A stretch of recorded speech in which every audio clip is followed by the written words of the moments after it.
पाकिस्तान में हुई है, जिसका एतराफ नेशनल सिक्योरिटी कमेटी कर रही है, उसको सामने रखते हुए मैं समझता हूं आज इस प्रोसेस का हिस्सा बनना, आज इस प्रोसेस में शामिल होना एक नाजायज हुकूमत को लेजिटिमेट करने के मुतरादिफ होगा और हम इस गुनाह में शरीक नहीं होना चाहते।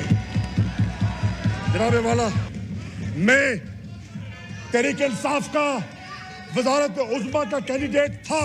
मैं आज उस सिलेक्शन की बायकॉट का ऐलान कर रहा हूं और मैं आज पार्टी के इज्तिमाई फैसले को सामने रखते हुए आज हमने तहरीक इंसाफ इमरान खान की मशावरत में तहरीक इंसाफ के दोस्तों ने फैसला किया है, इस नाजायज हरकत में हम शामिल नहीं होंगे।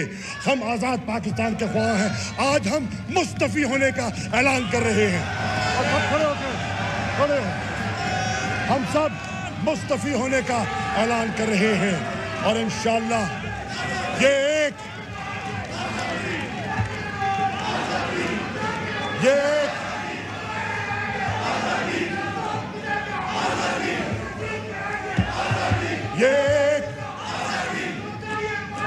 खामोशी, नारेबाजी मत करें। जो है इस स्पॉन्सर्ड अरेंजमेंट को हम मुस्तरद करते हैं। शुक्रिया जनाब।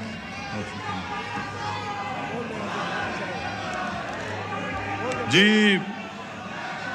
आइटम नंबर 2, मेरा ज़मीर गवारा नहीं करता कि मैं इस कार्रवाई का हिस्सा बनूं। मैं इस चेयर से उठूंगा और एयाज सादिक जो है वो यहाँ पे आके इजलास चलाएंगे।